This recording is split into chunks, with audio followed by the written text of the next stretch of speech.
Reddit pregunta. ¿Qué grita soy inseguro /diagonal sin que lo notemos? No pueden tener una conversación honesta cuando cometen un error.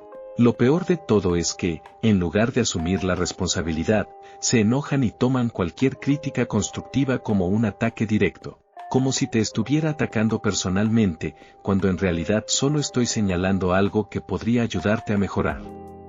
Tranquilo, amigo, cometiste un error, pasa, es normal. Todos lo hacemos. Lo único que te estoy dando es un consejo bien intencionado, una pequeña observación para que no te vuelva a suceder en el futuro. Nada más. He tenido que lidiar con personas así en varias ocasiones, y es realmente agotador. De repente, el problema no es lo que ellos hicieron, sino que tú sacaste el tema en primer lugar. Es como si, en lugar de reflexionar sobre su propio comportamiento, se enfocaran en descalificarte a ti por haber señalado lo que claramente está mal. Es como tratar de desactivar una bomba de relojería hecha de negación, evasivas y desvíos raros, donde todo se convierte en un juego de culpas y justificaciones. Y al final, llegas a la conclusión de que, en vez de una conversación que resuelva algo, saliste de allí más confundido que cuando entraste. Es como si todo lo que pensabas que sabías sobre la situación ya no tuviera sentido. Y hablo desde una experiencia muy reciente, y es completamente cierto. Una persona con la que salía evitó hablar sobre un tema durante 4 largos días y medio, como si la conversación pudiera desaparecer por arte de magia. Finalmente, cuando decidieron disculparse, no lo hicieron de manera honesta ni directa. En lugar de abordar el asunto de forma clara, lo hicieron de una manera tan evasiva que casi parecía que todo hubiera sido un malentendido, como si ni siquiera importara lo que sucedió. Y esa es la parte más frustrante, cuando la persona ni siquiera está dispuesta a reconocer lo que realmente ocurrió, pero aún así te pide perdón sin mostrar ni un ápice de sinceridad. Al final, esas situaciones no solo te dejan un mal sabor de boca, sino que te hacen cuestionar si realmente vale la pena tratar con alguien que no puede asumir sus errores y no está dispuesto a tener una conversación abierta. Cuando alguien siente la necesidad de recordarte constantemente, a ti y a los demás, que están cerca de ellos, soy una buena persona, lo único que me dice es que probablemente están tan inseguros que temen que sus esqueletos oscuros salgan a la luz. Es como una fachada para ocultar algo más profundo que no quieren que se descubra. Es esa misma gente que, en un intento desesperado por hacer ver lo positivos que son, terminan siendo los más tóxicos. Es como esos que siempre se dicen a sí mismos y a los demás soy buena onda, pero cuando los conoces bien, te das cuenta de que son la persona más negativa que existe. Y no me refiero solo a los comentarios pesimistas, sino a una actitud general de crítica constante, falta de empatía o incluso manipulación. Tuve una ex amiga que decía soy budista cada hora en punto, como si eso automáticamente la hiciera una persona admirable. Pero sus acciones eran todo lo contrario, egoístas, egoístas y más egoístas. Le daba lecciones a todo el mundo sobre cómo ser una persona espiritual y consciente, pero, en realidad, era todo un teatro para cubrir sus propias inseguridades y malas decisiones. Ahora, como parte de su búsqueda de paz interior, se está acostando con su jefe, quien, por cierto, está casado con otra persona. Y lo peor es que ni siquiera parece importarle. Solo se preocupa por vender la imagen de que es una persona buena mientras sus acciones muestran todo lo contrario. Conozco también a alguien que se proclamaba superfeminista, publicando constantemente cosas sobre acabar con el acoso íntimo en sus redes sociales, con una postura tan radical que daba la impresión de que viviera y respirara por la causa. Pero luego descubrí algo verdaderamente espeluznante: su esposo había agredido íntimamente a su hija, y en lugar de enfrentarse a lo que realmente estaba pasando, la culpó a ella, como si fuera su responsabilidad. ¿Por qué? Porque su hija se había ido a dormir a su cama. La chica, que además tiene esquizofrenia y miedo a dormir sola, tenía 16 años. Es un caso tan oscuro y retorcido, pero lo peor es cómo esta persona, que tan alto levantaba la bandera del feminismo, resultó ser tan cómplice del abuso. Y no puedo evitar recordar esas frases tan comunes como soy buena persona o nunca digo mentiras. Si alguien te dice esto una y otra vez, te aconsejo que huyas. Rápido. Es una bandera roja gigante. La verdadera bondad no necesita ser proclamada constantemente, ni mucho menos presumida. Las personas que genuinamente son buenas no necesitan repetirlo para convencerse a sí mismas ni a los demás.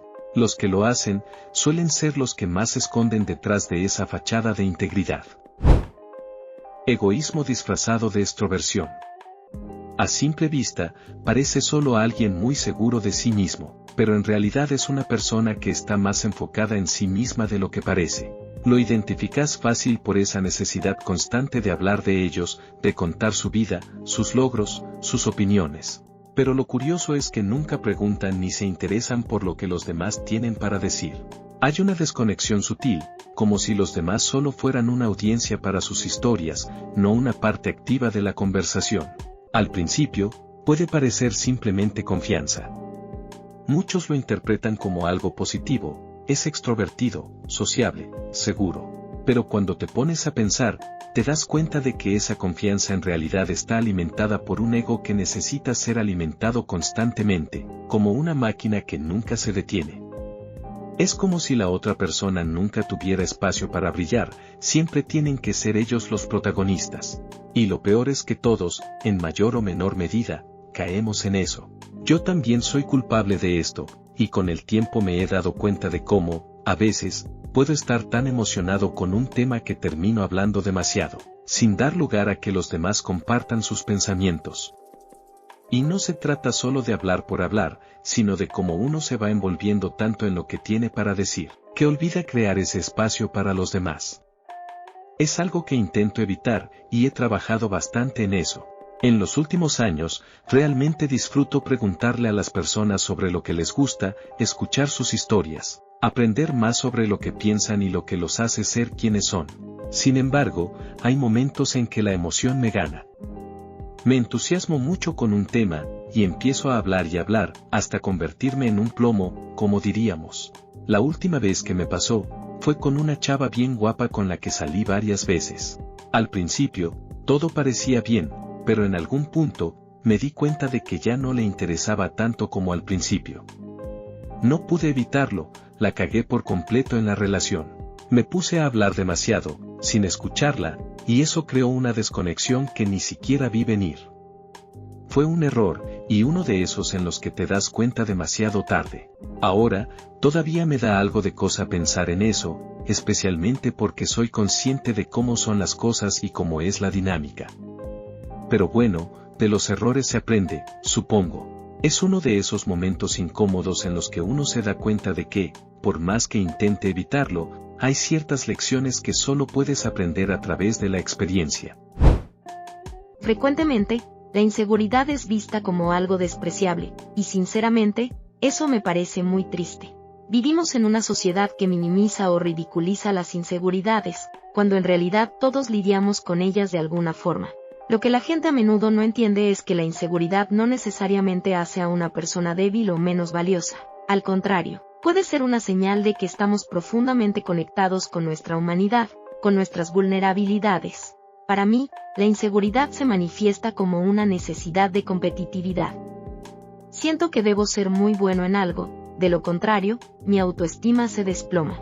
No se trata de ser arrogante ni de querer ser el mejor en todo, sino de la sensación de que si no soy realmente bueno en algo, me quedo sin valor, como si no tuviera una base sólida para apoyarme. No significa que sea desagradable estar cerca de mí en esos momentos, o al menos, no lo espero, pero sí genera una presión interna por competir, por demostrarme a mí mismo que soy capaz.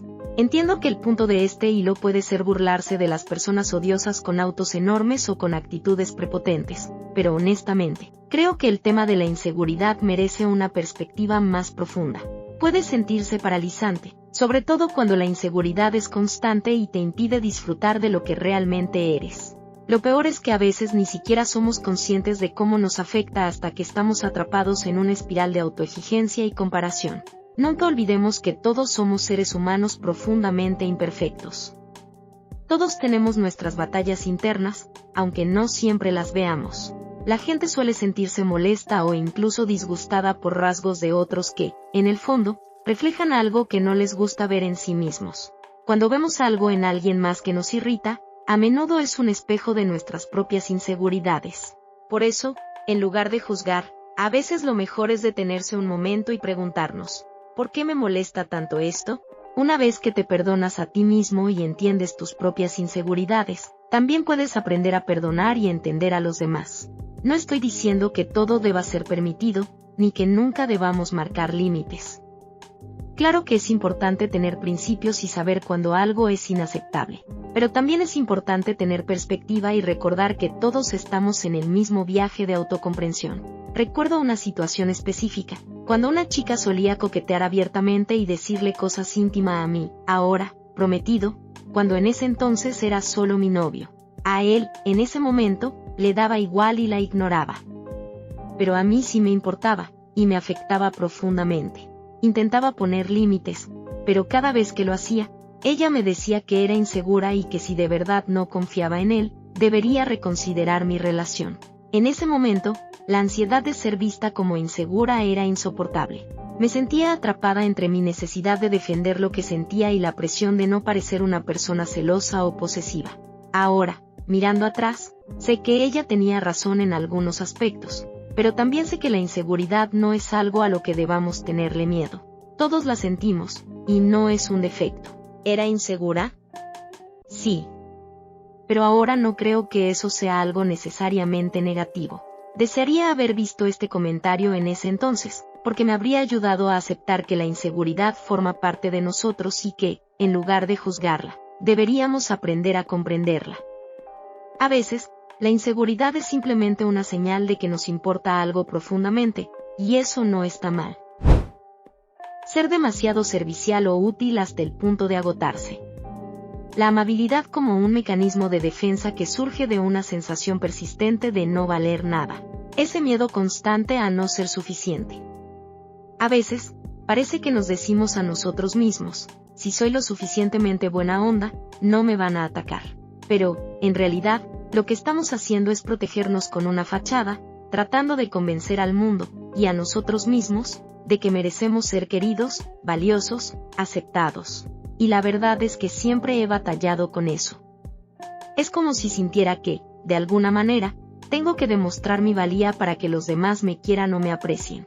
Es como un peso invisible que llevo sobre mis hombros, una necesidad constante de hacer más, de dar más, de ser más.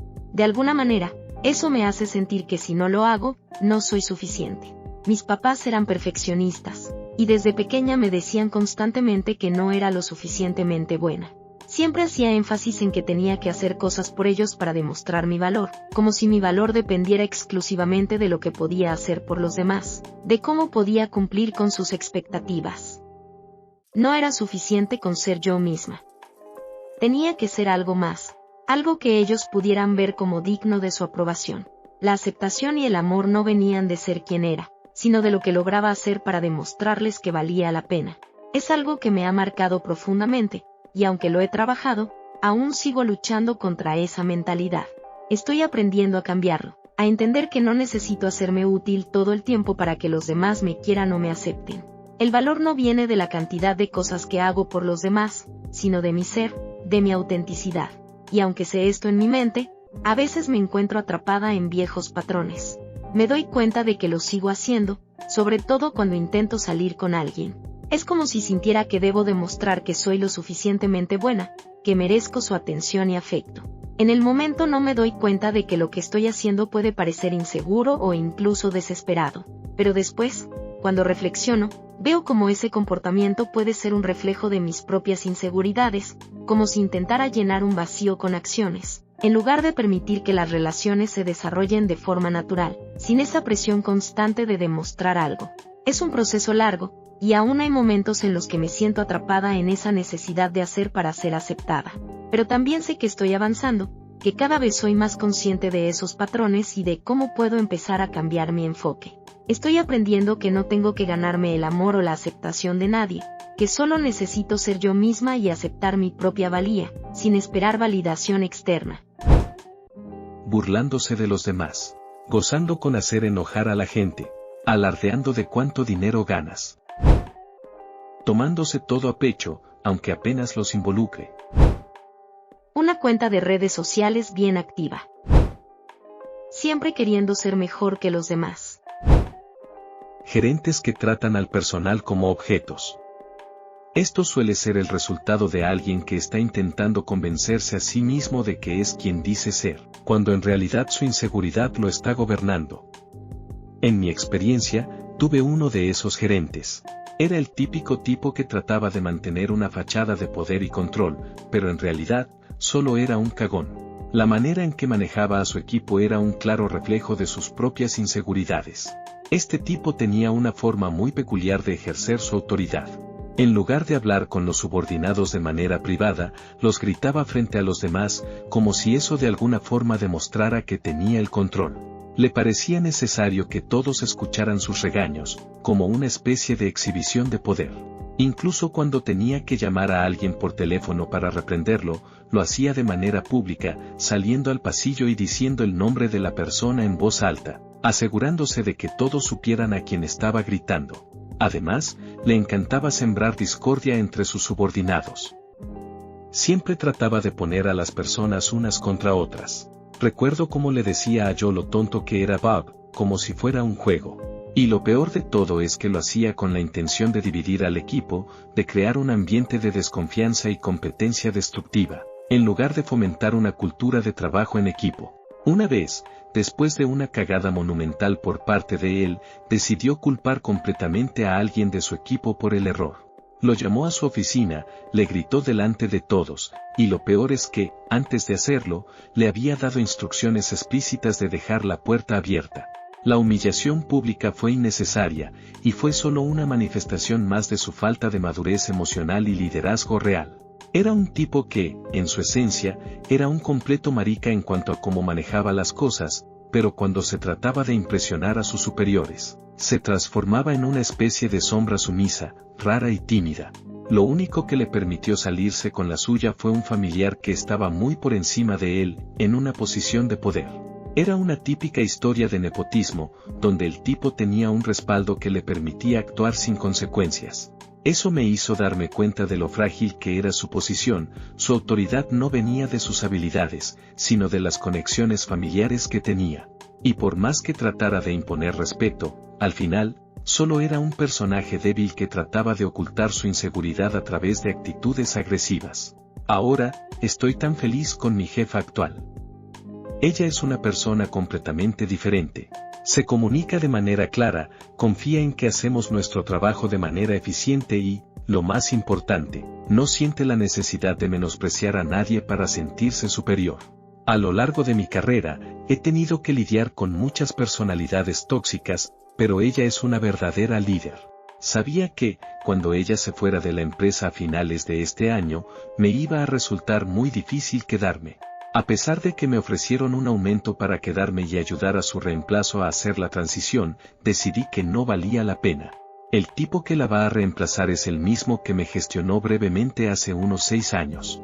Me acuerdo perfectamente de cómo se comportaba, microgestión constante, pasividad agresiva y una total falta de voluntad para realmente gestionar o tomar decisiones. Su única prioridad era ser el centro de atención. Eso me hizo sentir como si estuviera regresando a los dramas de la secundaria todos los días. Y honestamente, no estoy dispuesto a vivir eso nuevamente. Prefiero seguir buscando algo mejor y más saludable. Hablar mal de otros y de sus logros, a mí me grita mentalidad de escasez. Odio esta conversación. Tantas perspectivas cerradas. Ser inseguro no significa que seas un sociópata o alguien que esté escondiendo algo. Es raro, la inseguridad es algo natural en la vida. Todos somos un poco inseguros por algo, y todos hablan como si inseguro igual a malvado, cuando el 99% de las personas inseguras solo se quedan calladas, o se visten para esconder cosas que no les gustan, etc.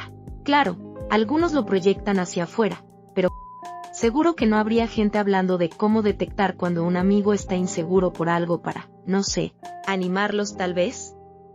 Reddit es raro, tío. Cultura de adivina. Cuando alguien insinúa lo que necesita en vez de preguntar. Le tienen tanto miedo al rechazo que se convencen de que los rechazan cuando no obtienen lo que piden. Chicas que siempre necesitan novio. Acoso. Sé que mucha gente prefiere creer en ciertos estereotipos, y estoy segura de que, en algunos casos, pueden ser ciertos. Sin embargo, como alguien que tuvo 2 hermanos inteligentes, atractivos, seguros de sí mismos y con una vida familiar absolutamente encantadora, puedo decir que la idea de que los matones provienen de entornos problemáticos o inseguros no siempre se ajusta a la realidad. En muchos casos, simplemente no es verdad. Mis hermanos no eran matones físicos, pero su acoso era mucho más sutil, y a veces, mucho más dañino.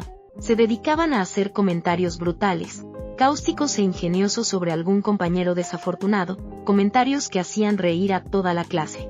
En ese entonces, todos se reían, incluyendo yo, porque las palabras de mis hermanos eran tan afiladas que parecían casi graciosas. Sin embargo, a medida que crecí, me di cuenta de lo crueles que eran, y cómo, en realidad, esas bromas eran una forma de acoso verbal, que quedaba profundamente marcado en las víctimas. Los comentarios que hacían no solo eran hirientes en el momento, sino que eran el tipo de cosas que sospecho que las víctimas recordarían en la soledad de sus pensamientos, a altas horas de la noche, incluso años después. A veces, una sola palabra, una pequeña burla, una sonrisa burlona, puede dejar cicatrices mucho más profundas de las que nos damos cuenta en el momento. En mi caso, creo que la única razón por la que mis hermanos dejaron de hacer este tipo de comentarios en la universidad fue porque sabían que ese comportamiento no solo era inapropiado, sino que los hacía ver como unos completos idiotas en el mundo adulto. La transición de la adolescencia a la vida adulta trae consigo una reflexión sobre nuestras acciones, y mis hermanos, aunque nunca lo admitieron, comprendieron que el mundo no sería tan indulgente con ellos como lo había sido la escuela secundaria. En ese sentido, lo que antes parecía una forma de destacarse o de hacer reír a los demás se convirtió en una carga de madurez que no pudieron evitar. Lo que realmente me impactó, y lo que aún me perturba, es que algunos matones llevan vidas que parecen absolutamente perfectas. Tienen carreras exitosas, familias estables y todo lo que uno podría desear. Pero el problema radica en que, a pesar de sus logros y su éxito aparente, nunca han sido capaces de ponerse en el lugar de las personas que han lastimado. Ellos simplemente no pueden imaginarse cómo se siente ser la víctima, porque nunca han estado en esa posición.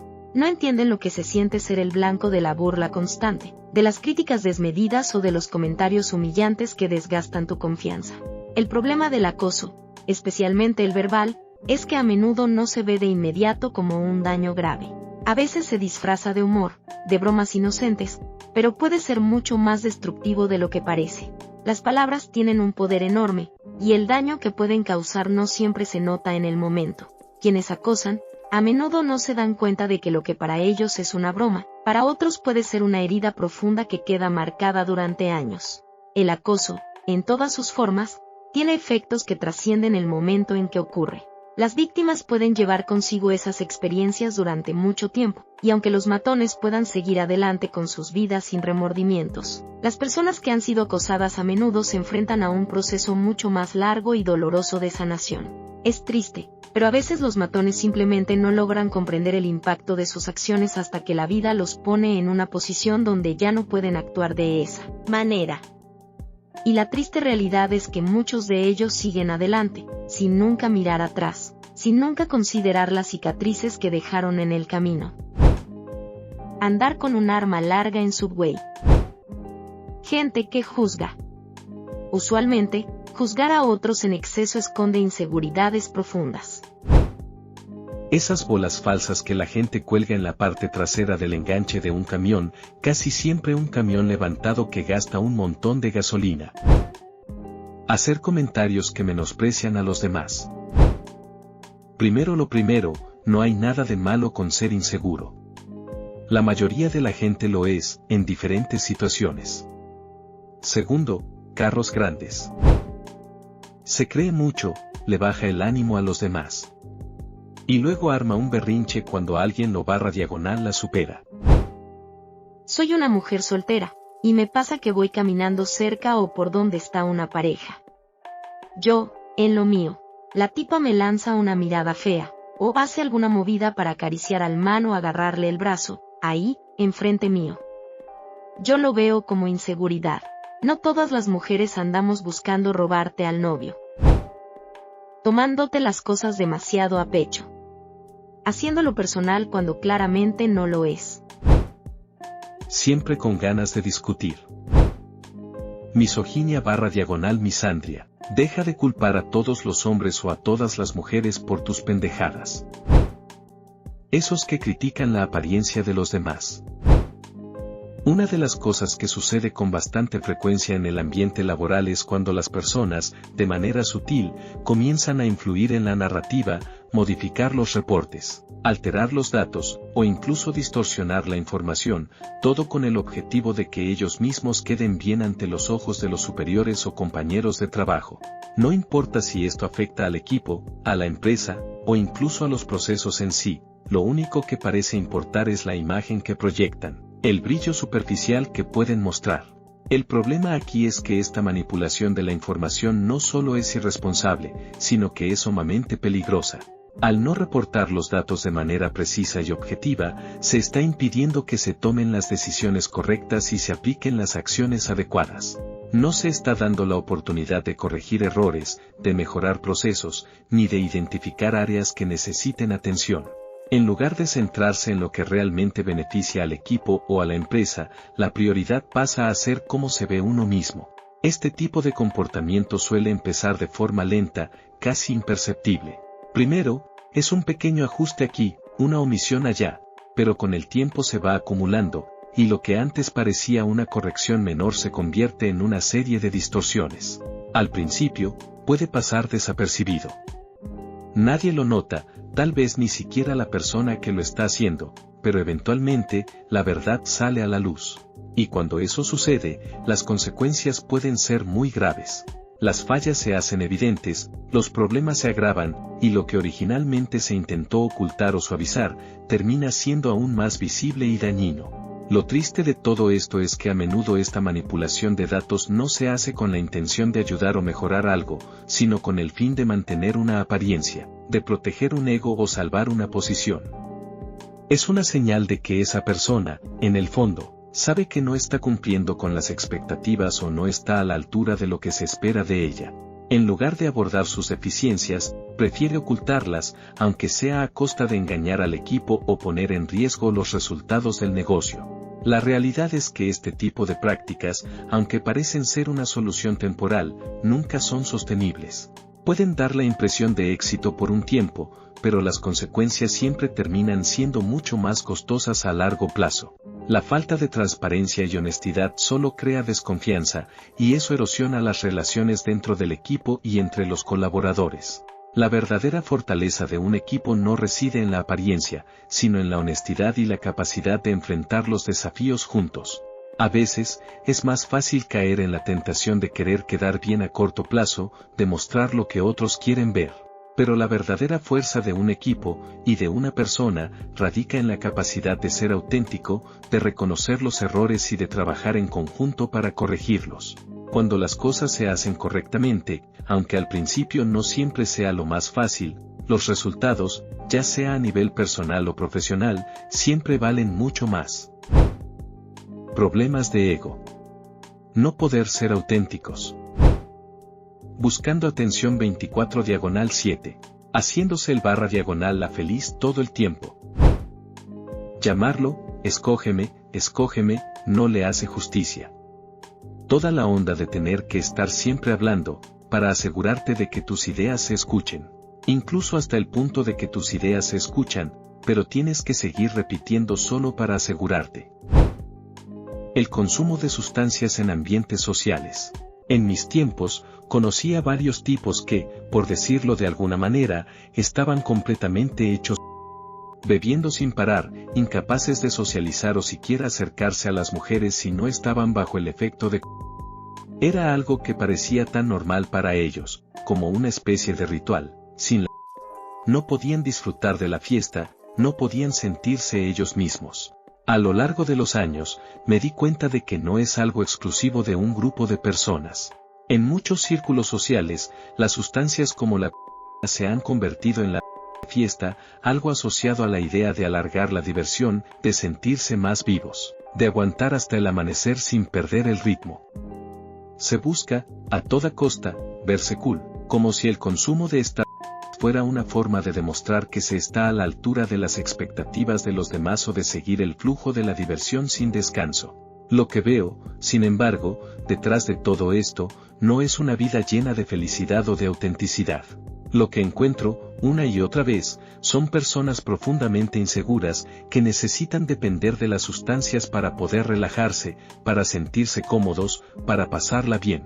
Es como si necesitaran un extra para poder ser ellos mismos, como si la diversión solo pudiera existir bajo la influencia de algo externo. Y es triste, porque la realidad es que, en esos momentos, no están disfrutando genuinamente de la compañía de los demás o de la situación, sino que simplemente están tapando vacíos internos con algo efímero que, al final, solo los deja más vacíos. Otra cosa que he observado, y que es aún más perturbadora, es cómo este consumo de sustancias puede hacer que las personas se vuelvan más agresivas o groseras con los demás. Se sienten invencibles, desinhibidos, y, a menudo, se permiten comportamientos que normalmente no tendrían. La empatía se pierde, y lo que antes era una conversación relajada se convierte en un desfile de comentarios despectivos, juicios y actitudes hostiles. Esta falsa sensación de libertad les da licencia para decir lo primero que se les ocurra, sin considerar las consecuencias. Es aún más doloroso ver cómo algunas personas siempre terminan cediendo al juicio constante de los demás. Les importa tanto la opinión de los otros que terminan haciendo lo que sea para encajar. Se convierten en reflejos de las expectativas ajenas, adoptando posturas, actitudes y comportamientos que no son realmente los suyos. Se sumergen en un ciclo en el que atacar a los demás, criticar o menospreciar, se vuelve una forma de sentirse superiores, como si juzgar a los demás les diera un valor momentáneo que, al final, los deja más vacíos que antes. Lo peor es que conozco a demasiada gente que vive de esta forma, atrapada en una espiral de inseguridad, consumo, juicios y una necesidad constante de estar a la altura. Y lo irónico es que, a pesar de todo este esfuerzo por encajar, nunca logran ser ellos mismos, nunca logran disfrutar de las conexiones genuinas, de la diversión real, sin necesidad de algo que lo acompañe. El problema no está en las sustancias en sí, sino en la dependencia emocional que se crea alrededor de ellas. La verdadera libertad, creo, está en poder disfrutar de la vida sin depender de ningún extra. Ser capaz de ser uno mismo, de conectar con los demás desde la autenticidad, sin tener que esconderse detrás de una fachada creada por sustancias o por la presión de la apariencia. La vida real, con todo lo que implica, es suficiente para disfrutarla plenamente, y es algo que a veces solo descubrimos cuando dejamos de seguir lo que los demás esperan de nosotros.